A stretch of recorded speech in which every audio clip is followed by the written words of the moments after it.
오늘 말씀의 제목은 내 안의 발람 죽이기입니다.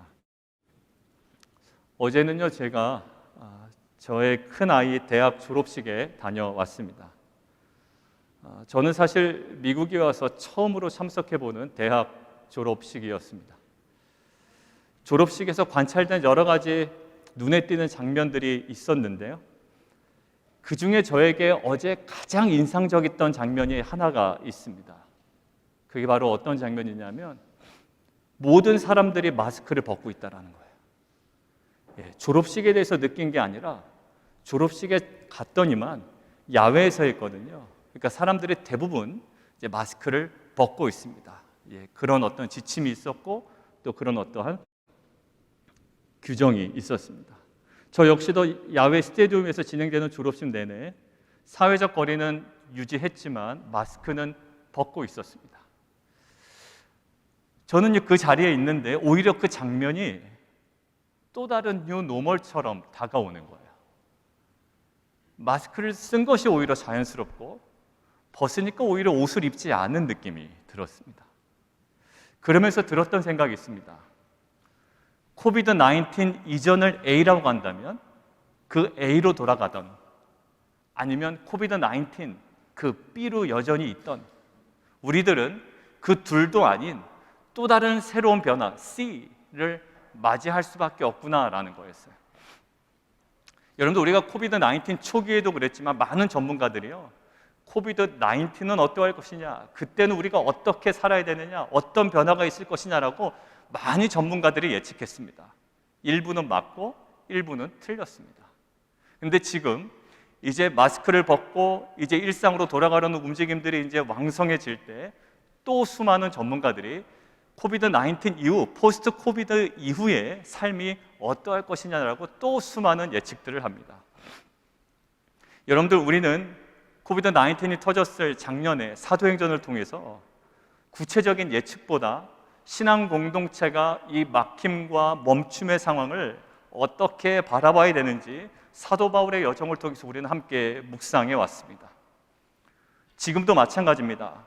예배도 제가 보기에는 조만간 현장 예배로 완전히 복귀할 것을 저는 기대하고 있습니다. 그리고 교육부서도 이제 저희가 최소한 9월부터는 정상적으로 작동될 것입니다.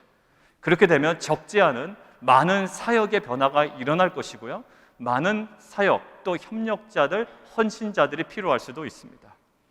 그리고 우리의 사역뿐만 아니라 각자의 직장과 사업과 가정에서도요, 이전과는 다른 상황을 마주치게 될 겁니다.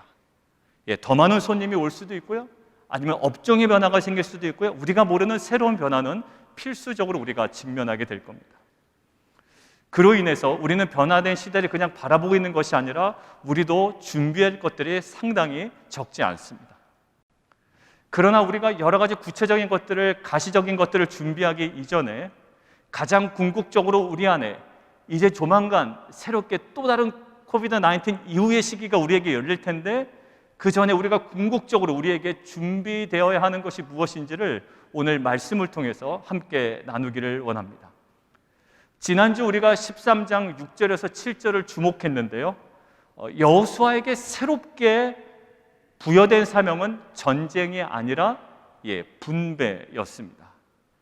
그래서 자연스럽게 우리가 13장 6절에서 7절 내용을 근거로 유추해 보건대, 그러면 이제는 여호수아가 새로운 땅, 가나안 땅을 정복한 그 지역들을 분배하겠구나라는 생각을 떠올리게 될 거예요. 그런데 내용은 그렇게 전개되지 않습니다. 오히려 모세가 리더일 때 과거로 돌아가는 거예요. 하나님께서 전쟁이 아니라 분배다, 그러면 이제 새롭게 분배하는 장면이 나오는 것이 아니라 과거에 모세가 이미 정복하고 이미 분배했던 요단 동편의 땅을 회고하며 지금 기록하고 있는 겁니다. 13장 끝까지 그 기조는 계속 유지됩니다. 결국 지역의 경계를 구분하는 것으로 13장의 나머지 부분들은 다 채워져 있습니다. 굉장히 지루해요. 왜냐하면 어디부터 어디까지고 어느 지역이며 어디까지가 어느 지파의 땅이고 계속 땅 먹게 하는 것 같습니다. 지역의 경계 구분만 계속 등장하는 거예요.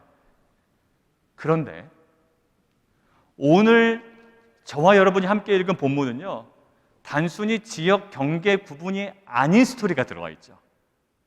이스라엘 민족이 구체적으로 행한 어떤 행동이 이례적으로 아주 특별하게 아주 포인트를 딱 가지고 지금 22절에 들어가 있습니다.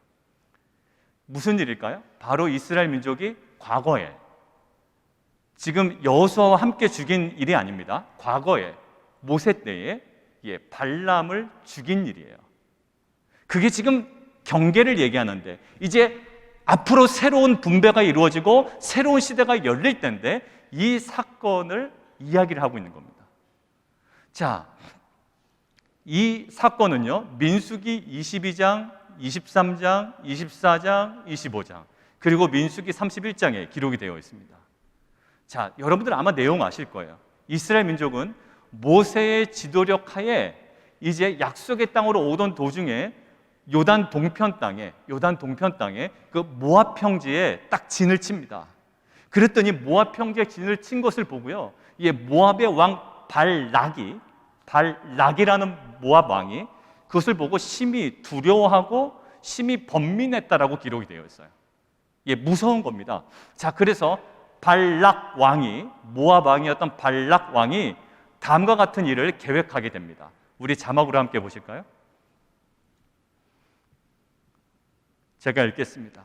그가 사신을 블록의 아들 발람의 고향인 강가 부돌에 보내어 발람을 부르게 하여 이르되, 보라, 한 민족이 애굽에서 나왔는데, 누구죠? 이스라엘 민족이에요.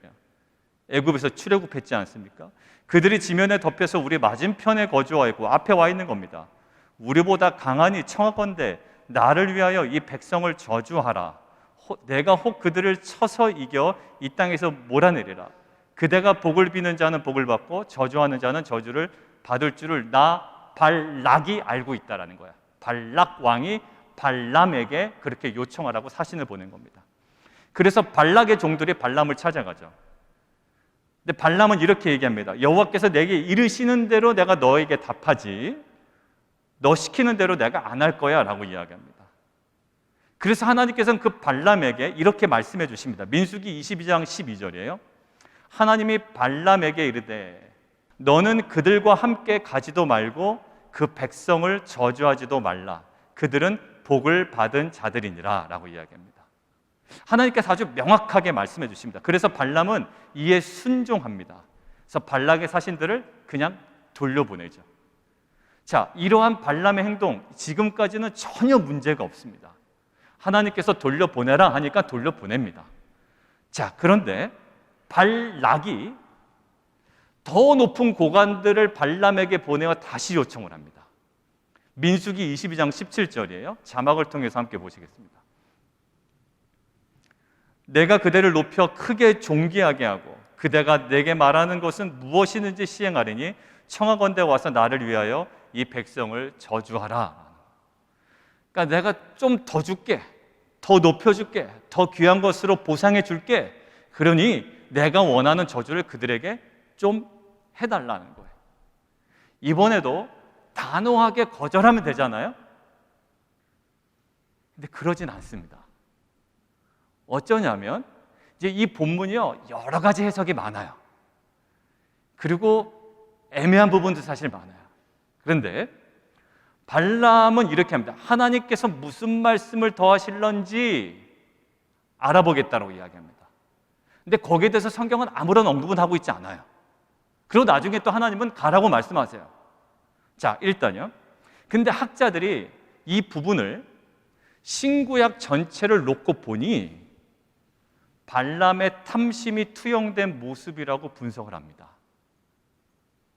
본문에 나와 있지 않아요.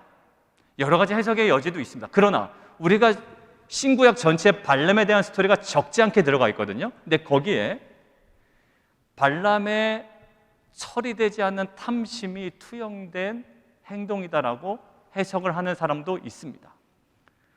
자, 오늘 민수기 본문에서의 그것들을 조금 볼 수 있고요. 계속 저희가 말씀을 좀 볼 거예요. 오늘 민수기 본문에서 간접적으로 확인할 수 있는데, 왜냐하면 모압의 고관들과 함께 갑니다, 길을. 근데 갑자기 나귀를 만나죠. 여러분들 나귀 사건 기억하시잖아요. 칼을 들고 있는 하나님의 사제를 못 봐요. 근데 나귀가 멈춥니다. 그죠? 예, 그래서 결국에 나귀를 통해서 그것들을 보게 된단 말이에요. 자, 사실 그러면 칼을 들고 서 있다는 것은 굉장히 위협적인 행위입니다. 그렇다면 하나님께서 분명히 말씀하셨고 자기는 마음에 어떠한 동기의 불손함이 없다면 만약에 이 상황 가운데 뭐라고 얘기해야 될까요? 정말 의아하게 생각을 해야 됩니다. 왜 그러냐? 하나님께서 나에게 가라고 하셨는데 이건 도대체 무슨 일이냐라고 해야 되는데 지금 발람의 고백이 이렇습니다. 민수기 22장 34절에 당신이 이를 기뻐하지 아니하면 나는 돌아가겠나이다 라는 거예요. 분명히 하나님께서 가라고 하셨거든요. 근데 발람의 마음이 어떤지 몰라요. 사실 우리도 우리 마음 잘 모릅니다. 그리고 우리도 다른 사람의 마음을 잘 몰라요. 뭔가 따라가는 것 같지만 그 안에 어떤 마음이 있는지 몰라요. 뭔가 사역적으로 내가 열심히 하고 있고 사역을 펑크내지 않고 잘하고 있지만 사실 내 마음에 어떤 마음의 동기가 일어나고 있는지 저도 제 자신을 잘 모를 때가 있어요. 자, 지금 갑자기 분명히 하나님께서 가라라고 하셨고 어떤 메시지였냐면 대신에 내가 말한 것 외에는 말하지 마라고 얘기하셨거든요. 근데 당신이 기뻐하지 아니하시면 나는 돌아가겠나이다. 뭔가 발람이 갈등하는 자신의 내면을 들킨 듯한 느낌이에요. 자, 이런 상황 속에서 하나님은 다시 한번 아주 단단하게 경고를 하십니다. 뭐라고요? 내가 내게 이르는 말만 해야 된다는 거예요. 결국 발람은요 24장이 마무리될 때 하나님께서 허락하신 예언을 그냥 합니다.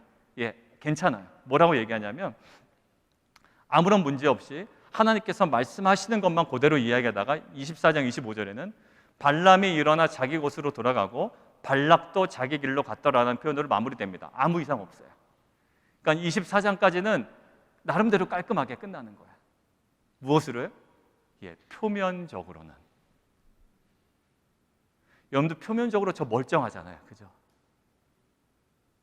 사역하고 예배인도 하고 설교하고 이럴 때 제 모습은요. 예, 흉측한 모습이 보일 수가 없습니다. 여러분들 22장부터 24장은요. 우리의 인간의 가시적인 모습인 것 같아요. 도무지 알 수 없고요. 그 어떠한 근거도 찾을 수가 없어요. 눈을 씻고 찾아봐도 뭔가 흠잡을 데가 없다고요. 제가 그냥 굳이 흠잡은 겁니다. 자, 그런데 25장에서는요. 이스라엘 백성들이 부올해서 갑자기 모압 여자들과 음행을 했다는 사건이 갑자기 기록되죠. 그로 인해서 하나님께서는 연병으로 2만 4천 명이나 죽이십니다. 그것으로 2만 4천이 죽어나가는 거예요. 자, 그런데 25장에서는요 모압 여인들이 어떻게 이스라엘 그 남성들을 유혹했는지에 대해서는 25장에 또 기록되어 있지 않아요. 그냥 그렇게 음행을 했고 하나님께서 진노하셔서 2만 4천을 죽이셨다, 이거밖에 없어요. 자, 그런데 나중에 민수기 31장으로 뚝 건너뛰면 여러분들 아시겠지만 31장 15절 16절에 이렇게 기록되어 있습니다. 함께 우리 자막으로 함께 보시죠. 미디안과의 전쟁 기록된 거예요. 모세가 그에게 이르시되 그들에게 이르되 너희가 여자들을 살려두었느냐. 보라, 이제 그 여자들이 이스라엘 남성들을 유혹한 여성들일 거예요. 여자들을 살려두었느냐. 보라, 이들이 발람의 꾀를 따라 이스라엘 자손을 부올의 사건에서 여호와 앞에 범죄하게 하여 여호와의 회중 가운데 연병이 일어나게 하였느니라. 뭐라고요? 발람의 꾀를 따라라는 거예요. 결국 이 여인들이 이스라엘 백성 남성들을 유혹하게 된 가장 결정적인 원인이 누구였다고요? 아까 24장까지 깔끔하게 일처리 다 끝났던 그 발람이 꾀를 내서 이 사람들에게 정보를 제공했다는 거예요. 결국 이 모든 사악한 계획은 누구 머리에서 나온 거라고요? 예, 발람의 머리에서 나왔습니다. 24장까지는 너무나도 깔끔했던, 하나님의 말씀하신 대로 예언을 다 담당했던 이 발람의 머리에서 모든 이 계획들이 나온 겁니다. 사실 충격이죠. 여러분들 정말로 존경하던 어떤 영적인 지도자들, 그 지도자들 그렇게 바라봤다가 여러분 갑자기 그 뒷모습을 보거나 그 안에 부패된 모습을 보면 여러분들 굉장히 적잖은 상처를 받습니다. 부모님의 모습은 봐도 상처를 받아요, 자녀들은. 근데 우리가 정말로 존경했던 자의 모습이 정말 허망하게 무너질 때 우리는 적지 않은 영적인 스크래치를 당합니다. 이런 민수기 22장에서 24장까지의 발람은요 하나님의 선지자로서 이야기해도 손색이 없었어요. 하나님의 대변인이라고도 충실할 정도로 끝까지 하나님께서 말씀하시는 것만 전합니다. 올바른 길을 걷고 있는 것처럼 여겨집니다. 그러나 베드로후서 2장 15절에서 16절은 발람에 대해서 이렇게 꼬집고 있어요. 자, 우리 함께 보겠습니다. 시작. 그들이 바른 길을 떠나 미혹되어 부올의 아들 발람의 길을 따르는도다. 그는 불의의 삭을 사랑하다가 자기의 불법으로 말미암아 책망을 받되 말하지 못하는 나귀가 사람의 소리로 말하여 이 선지자의 미친 행동을 저지하였느니라.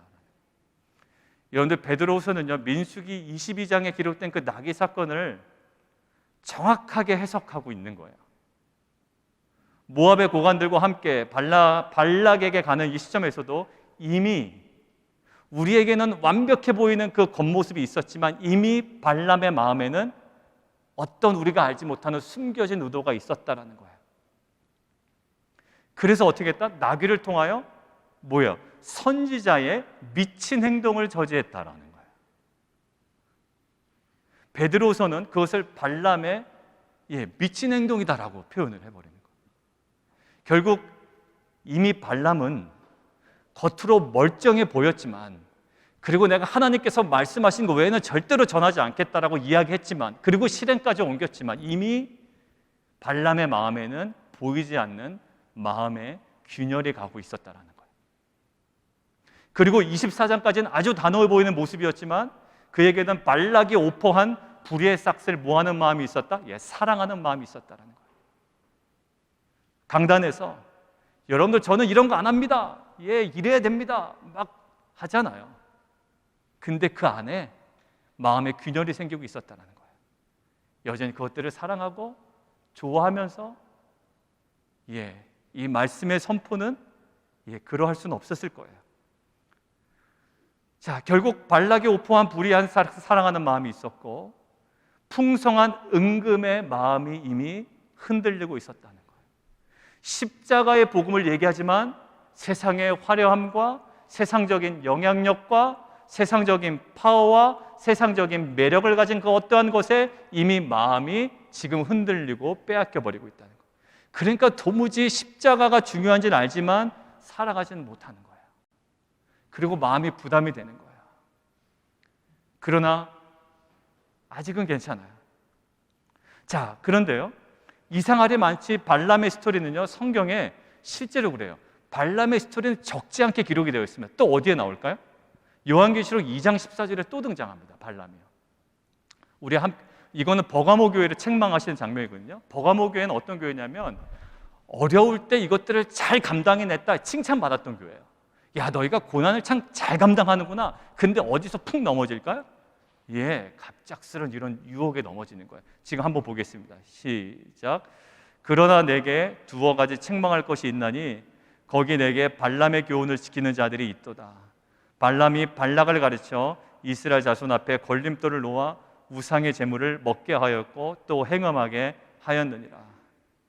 결국에는 민수기 24장 이후에 우리가 모르고 있었지만 기록이 안 되었지만 민수기 24장 이후에 발람이 발락 왕에게 이스라엘을 망하게 한 전략을 친히 전달했다는 거예요.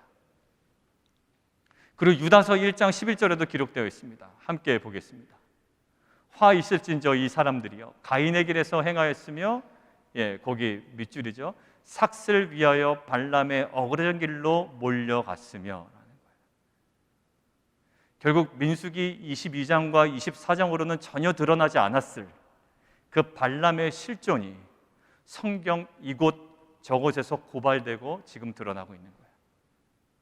그냥 예배드리고 있는 이 모습, 말씀 전하고 있는 이 모습만 봐서는 전혀 드러나지 않을 수 있는 내면이, 하나님은 매일마다의 말씀을 통해서 여기저기를 내면 깊숙한 곳을 드러내시고 고발하시는 거예요. 그러고 보니까 민수기 31장을 나중에 집에 가서 보시면 미디안과의 실제 전투가 어떠했는지 딱 기록이 되는데 딱 2개의 구절로만 되어 있습니다. 미디안과의 전투면 얼마나 얘기할 게 많아요. 여러분들 전쟁 나간 군인들한테 전쟁 얘기하라고 그러면요, 소설을 하나 쓴다고요. 그런데 미디안과의 전투에서 기록된 내용을 딱 2가지로 얘기합니다. 뭐라고 하냐면 미디안의 남자 미디안의 남자들, 그리고 5왕과, 그리고 특별히 이게 기록이 돼요. 바로 발람이 죽임을 당한 것이 딱 기록이 됩니다. 그러니까 거기에서도 이것이 주목이 된 거예요. 한 개인의 죽음이잖아요. 한 개인의 죽음을 이 미디안과의 전쟁에서 아주 주목하고 특별하게 지금 언급하고 있습니다. 자, 그런 관점에서 오늘 여호수아 13장 22절 보세요. 지금 오늘 여호수아서는 어딜 향해 가고 있습니까? 약속의 땅이 이미 들어왔고요. 이제 웬만한 전쟁 다 치렀습니다. 개척도 다 했고요. 개척 초기의 어려움 다 감당해냈습니다. 이제는 뭔가 분배하여 이제는 나머지 잔당들을 소탕하면 되는 거예요. 이제 어느 정도 개척교회로서의 막 그 간절함은 조금 없어진 겁니다. 이제 좀 할만한 겁니다. 전쟁도 이긴 겁니다. 자, 그때 하나님께서 뭐를 갑자기 툭 꺼내세요?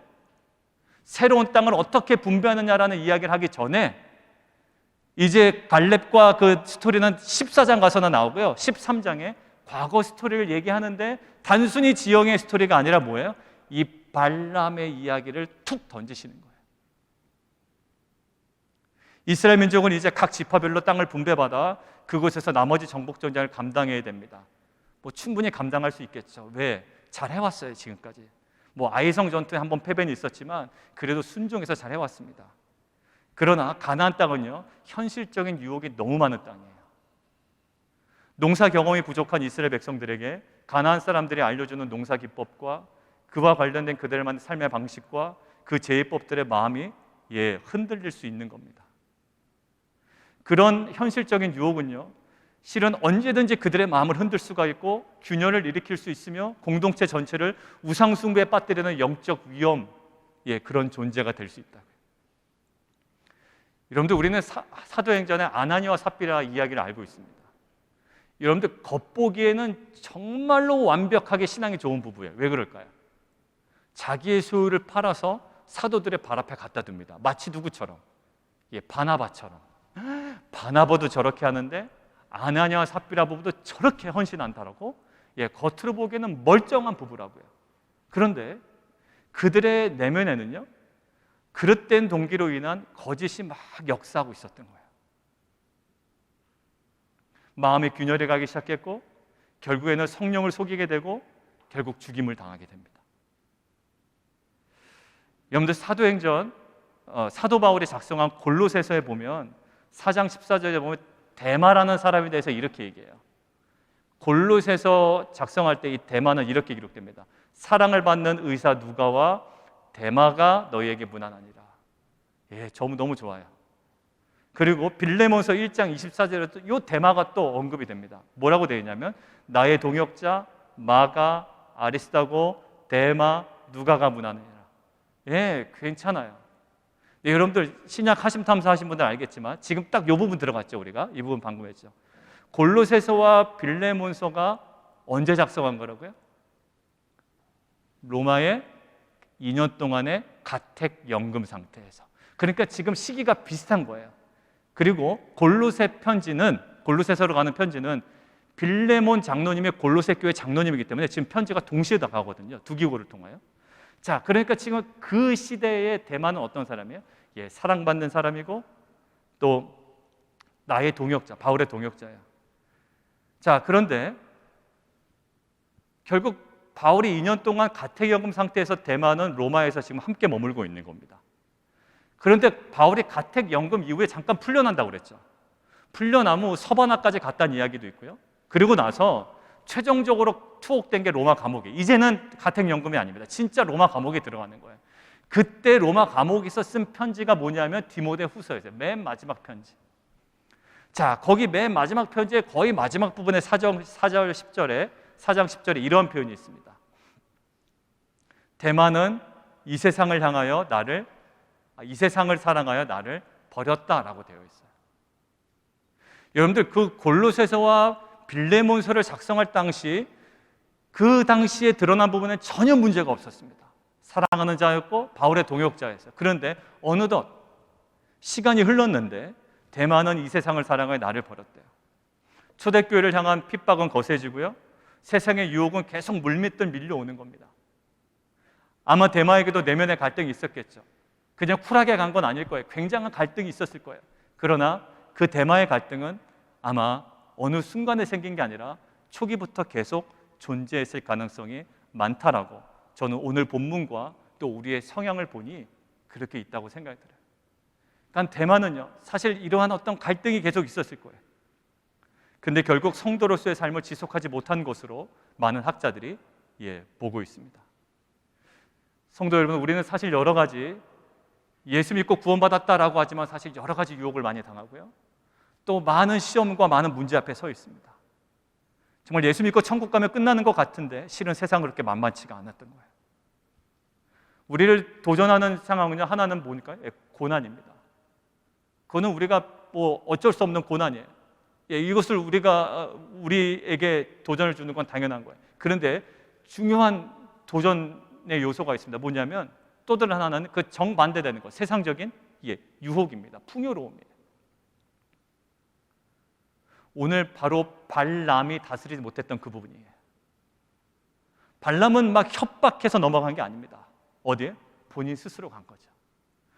끝까지 버텼습니다. 그러나 마지막 순간에 왠지 모르지만 거기에 넘어간 거예요.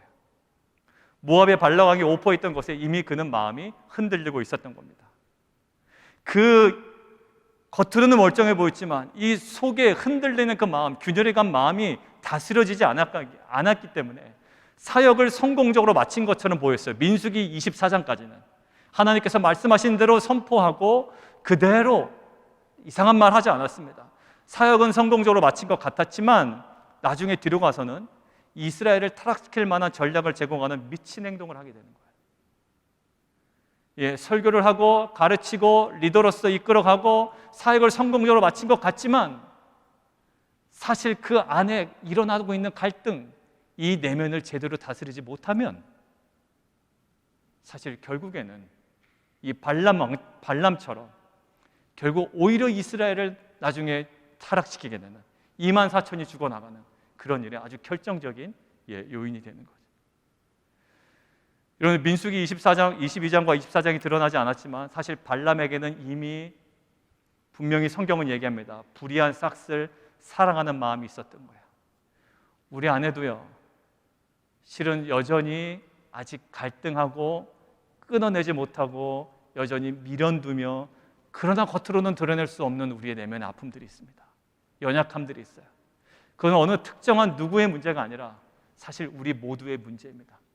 여러분들 지금 정말로 여러분들의 두 손을 들고 나는 어떠한 것도 세상에 미련두지 않습니다라고 여러분들 자신감 있게 고백할 수 있는 분이 혹 있을 수는 있겠으나 있었으면 좋겠지만 사실 우리 안에는 끊임없는 갈등이 있는 것 또한 우리가 부인할 수가 없어요. 창세기 가인의 모습 한번 볼까요?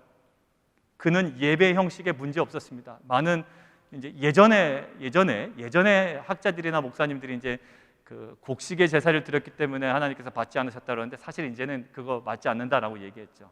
형식에 있어서는 문제가 없었어요. 그는 정말로 자신이 지은 그 소산을 드렸다고요.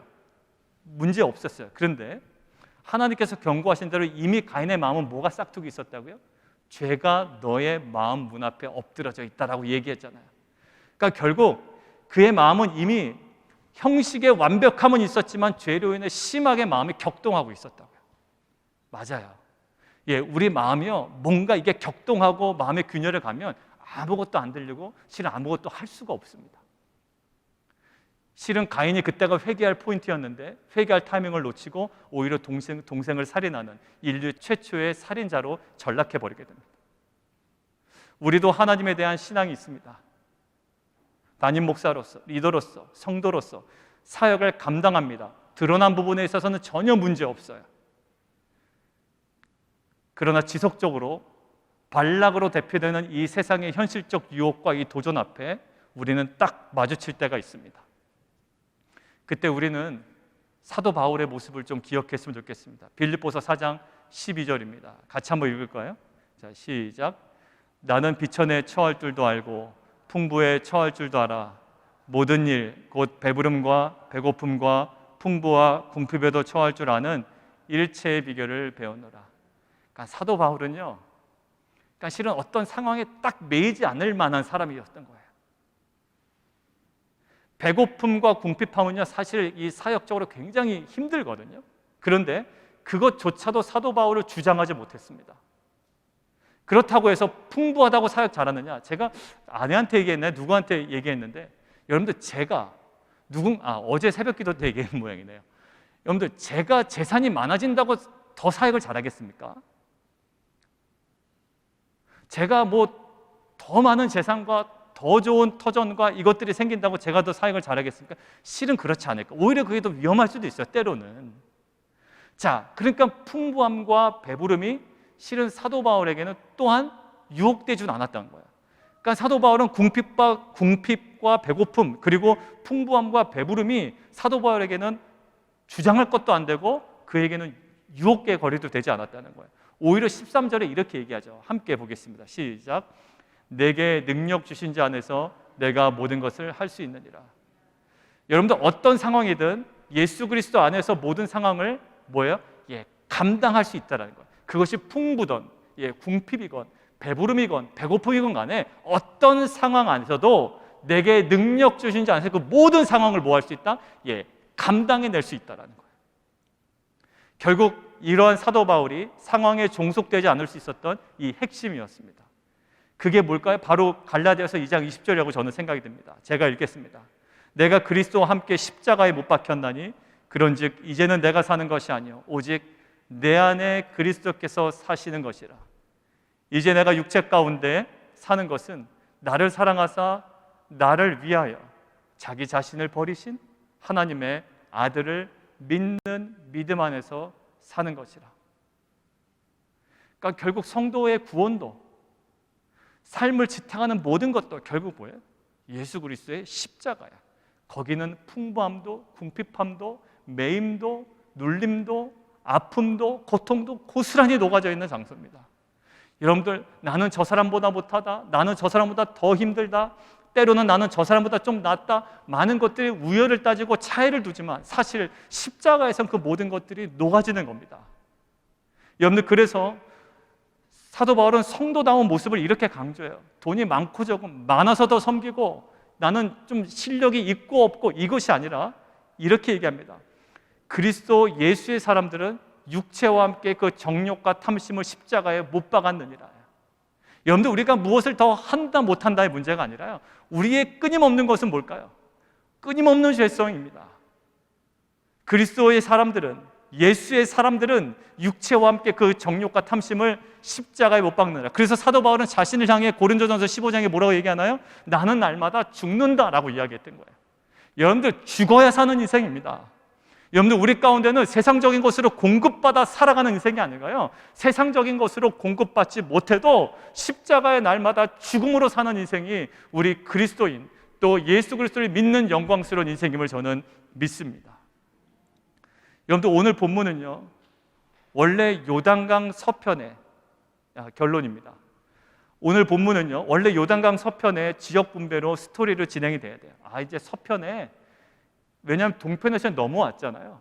이제 넘어와서 서편 지역에 이제 이스라엘 백성들이 분배하는 이야기로 스토리가 진행이 돼야 돼요. 왜? 여호수아에게 이제 분배해라 말씀하셨기 때문에. 그런데 갑자기 모세가 이미 행했던 요단 동편의 지역의 분배를 이야기하죠. 그리고 회고합니다. 그리고 특별히 발람의 스토리가 턱하니 들어가 있는 거예요. 앞으로 가나안 땅에 들어가면 이들이 어떤 유혹을 당할까요? 발람의 유혹을 당한다고요. 현실적 유혹을 직면할 이스라엘 백성들에게 이제 여러분들 오픈이 되면 어떻게 될까요? 여러분들 마냥 좋은 것만은 아닙니다.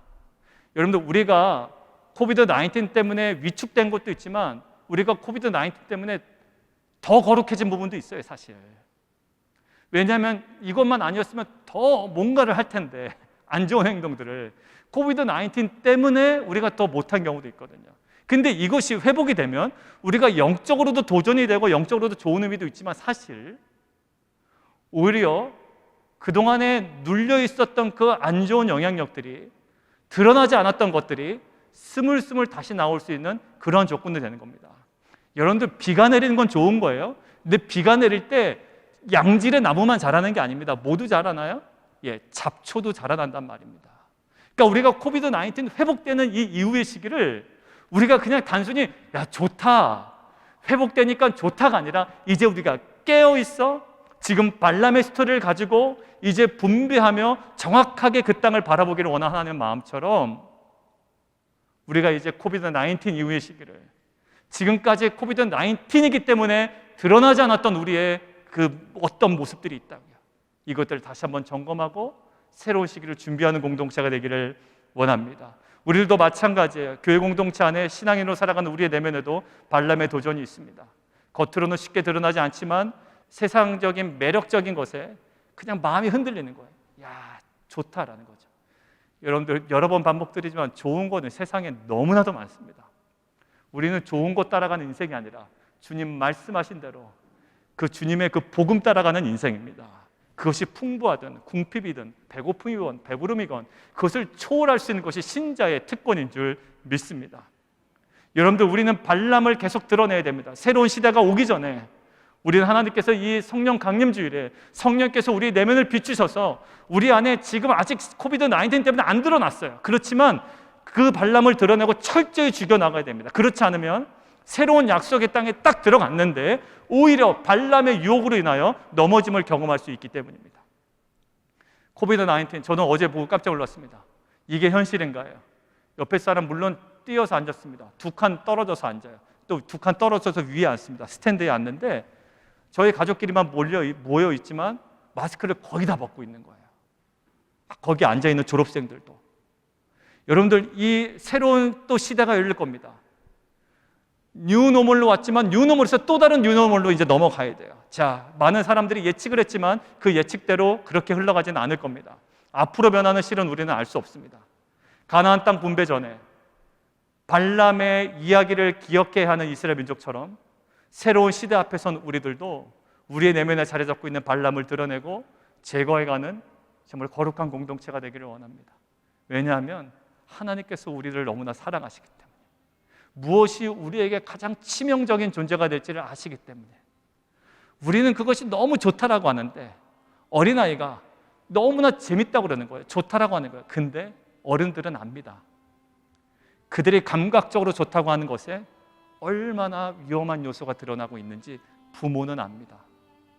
우리가 마냥 천진난만하게 이것만 있으면 좋겠다라고 하는 그것에 얼마나 많은 유혹이 있는지 하나님 아버지는 아십니다. 자, 우리 히브리서 12장 1절부터 2절까지 함께 보고 마무리하겠습니다. 시작. 모든 무거운 것과 얽매이기 쉬운 죄를 벗어버리고 인내로써 우리 앞에 당한 경주를 하며 믿음의 주여 또 온전케 하시는 이인 예수를 바라보자. 그는 그 앞에 있는 기쁨을 위하여 십자가를 참으사 부끄러움을 개의치 아니하시더니 하나님 보좌 우편에 앉아 계십니다. 십자가의 주님을 온전히 우리가 주목함을 통해 발람의 연약함과 죄성을 끊어내고 새로운 시대를 향해 걸어가는, 더 깊이 나아가는 빛과 소금 공동체가 되기를 주님의 이름으로 축원드립니다.